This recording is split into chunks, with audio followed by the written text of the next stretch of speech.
Hola, soy Fátima Rivas, abogada y profesora de Derecho Administrativo. En este canal comparto contenido práctico para ayudarte a comprender mejor esta rama del derecho. En el vídeo de hoy vamos a tratar la figura de la responsabilidad patrimonial de la Administración Pública. Además de revisar los requisitos materiales que deben darse para poder reclamar a la Administración, veremos los aspectos más relevantes del procedimiento para solicitarla. La responsabilidad patrimonial es el deber que tiene la Administración Pública de indemnizar a los ciudadanos por los daños que sufran en sus bienes y derechos con ocasión de su funcionamiento. Se consagran en el artículo 106.2 de la Constitución española, que también prevé la responsabilidad por el funcionamiento de la Administración de Justicia en su artículo 121. Por otro lado, no puedo dejar de mencionar que también la Constitución recoge como competencia exclusiva del Estado la regulación básica del sistema de responsabilidad de todas las administraciones públicas. Actualmente, la responsabilidad patrimonial se encuentra regulada en la Ley 39/2015 de 1 de octubre en lo relativo al procedimiento y en la Ley 40/2015 de 1 de octubre del régimen jurídico del sector público en cuanto a los principios que aplican a la misma. En cuanto a la regulación del procedimiento de responsabilidad patrimonial, la Ley 39/2015 no contiene un capítulo dedicado en exclusiva al mismo, sino que a lo largo de su articulado se va refiriendo a las especialidades en su tramitación. Os he incluido en esta diapositiva aquellas especialidades que se prevén en la norma en relación con el procedimiento administrativo común, por ejemplo, en lo relativo a la iniciación del procedimiento, a su tramitación simplificada o el efecto desestimatorio del silencio en los procedimientos de responsabilidad patrimonial iniciados a solicitud del interesado, que está previsto en el artículo 24.1, párrafo segundo de dicho texto legal. En cuanto a los tipos de responsabilidad patrimonial que se encuentran previstos en la normativa vigente, podemos decir que son tres: la relativa al funcionamiento de los servicios públicos, entendidos estos en sentido amplio, que es la que se va a tratar en el presente vídeo; la responsabilidad por el funcionamiento de la Administración de Justicia, prevista, como ya hemos visto, en el artículo 121 de la Constitución española, también en el artículo 32.7 de la Ley de Régimen Jurídico del Sector Público y que se regulan los artículos 292 y siguientes de la Ley Orgánica del Poder Judicial; y por último, la responsabilidad patrimonial del Estado regidor, que se regulan los apartados 3, 4, 5 y 6 de la Ley de Régimen Jurídico del Sector Público. Pues bien, como ya os he adelantado, nos vamos a centrar en estudiar el primero de los tipos relativo al funcionamiento de los servicios públicos. En primer lugar, hay que señalar que el término servicio público debe entenderse en sentido amplio, como toda actuación u omisión de la administración pública. En segundo lugar, la ley exige que para poder reclamar a la Administración deben concurrir una serie de requisitos, que son los siguientes. Debe existir un daño efectivo, esto es, que no sea potencial ni futuro, sino que se haya sufrido efectivamente por quien reclama. Además, dicho daño debe ser evaluable económicamente e individualizado en relación con una persona o grupo de personas. Por tanto, no podremos reclamar por daños a la sociedad en general o a la humanidad. Además, el daño debe ser antijurídico, es decir, el ciudadano no debe tener el deber jurídico de soportarlo. Por ejemplo, conforme a la jurisprudencia, un daño que los ciudadanos han tenido el deber jurídico de soportar ha sido el derivado del cierre de los negocios decretados por el COVID. En tercer lugar, el daño debe ser consecuencia del funcionamiento, ya sea normal o anormal, de la administración pública, es decir, debe ser imputable a la misma en el sentido de que debe concurrir un nexo de causalidad entre la lesión sufrida y dicho funcionamiento. Asimismo, no debe concurrir fuerza mayor, pues en estos casos la Administración estaría eximida de responder. Por último, pero no menos importante, el daño debe ser debidamente probado por quien lo alega, es decir, sobre el interesado recae la carga de probar dicho daño y no sobre la Administración. En relación con la indemnización, que se regula en el artículo 34 de la Ley de Régimen Jurídico del Sector Público, cabe señalar que la norma, y también ha señalado la jurisprudencia, persigue la reparación integral del daño, es decir, la indemnidad del derecho o interés legítimo lesionado, sin que pueda existir en ningún caso un enriquecimiento injusto del que reclama. Es decir, se persigue que la persona que ha sufrido un daño quede en la idéntica situación en la que se encontraba antes de sufrirlo.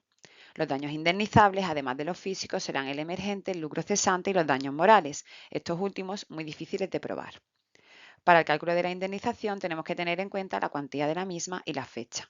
En relación con la cuantía, se calculará con arreglo a los criterios de valoración establecidos en la legislación fiscal de expropiación forzosa y demás normas aplicables, ponderándose en su caso las valoraciones predominantes en el mercado. Los daños corporales y de muerte se calcularán conforme a los baremos establecidos para los accidentes de tráfico.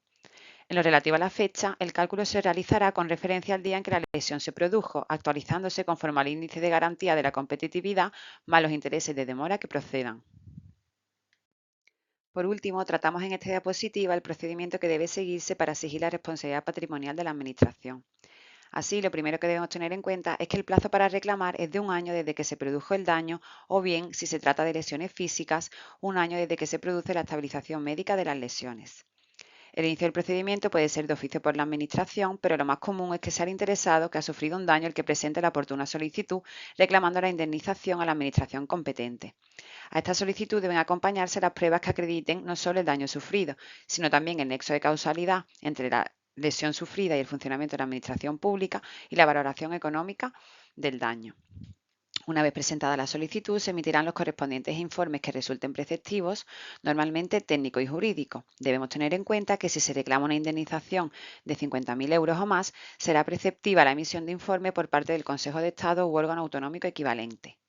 Aunque pueda acabar por otros medios, por ejemplo de forma convencional, lo normal es que la Administración emita una resolución. El plazo para resolver el procedimiento es de 6 meses, siendo en este caso el silencio desestimatorio conforme al artículo 24.1, párrafo segundo de la Ley 39 de 2015. Contra la resolución o contra el silencio desestimatorio, cabe presentar recurso de reposición o bien interponer recurso contencioso administrativo. Para terminar, he incluido un ejemplo práctico que nos permite revisar tanto los requisitos materiales como de procedimiento de la responsabilidad patrimonial. Concretamente, trata sobre un supuesto de caída en vía pública cuyo enunciado es el siguiente. El día 22 de abril de 2025, por la noche, la señora Rodríguez caminaba por la acera en la que no había visibilidad por estar estropeada la farola y en la que además existía un socavón de unos 5 centímetros. La señora Rodríguez introdujo el pie en el socavón y sufrió una caída que tardó 6 meses en curar hasta el 22 de octubre de 2025 con lesiones valoradas en 30.000 euros. Un vecino de la zona acudió en su ayuda, así como la policía local y la ambulancia que la trasladó al hospital. Se plantean las siguientes cuestiones. 1. ¿Puede la señora Rodríguez reclamar a la Administración por los daños sufridos? En este caso sí, podrá reclamar, pues es un daño efectivo, evaluable económicamente e individualizado en relación con la señora Rodríguez. Además, el daño es imputable a la Administración, que no ha cumplido con su deber de mantener la acera en condiciones adecuadas y seguras. 2. ¿Qué plazo tiene para reclamar? ¿Qué documentos o pruebas deberá juntar a su reclamación? La señora Rodríguez tendrá un año desde la estabilización de las lesiones, esto es, hasta el 22 de octubre de 2026. Además, deberá presentar los informes médicos que acrediten las lesiones, fotografías del lugar, declaración jurada del testigo y atestado de la policía local, entre otros. 3. ¿Será preceptivo solicitar informe al Consejo de Estado o equivalente autonómico? No será preceptivo, pues la indemnización que se reclama no supera los 50.000 euros. 4.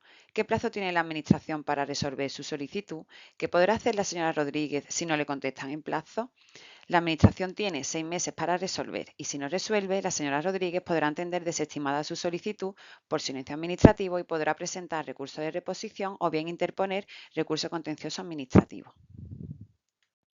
Como consejos prácticos para reclamar a la Administración, os traslado, en primer lugar, la necesidad de revisar los requisitos materiales y de procedimiento previstos en la normativa que hemos visto en el presente vídeo. En segundo lugar, debéis recabar toda la documentación probatoria que permita acreditar tanto la lesión como el nexo causal y su valoración económica, fotografías del lugar del accidente y de las propias lesiones, declaraciones de testigos, informes médicos, facturas de reparación de los objetos, etc.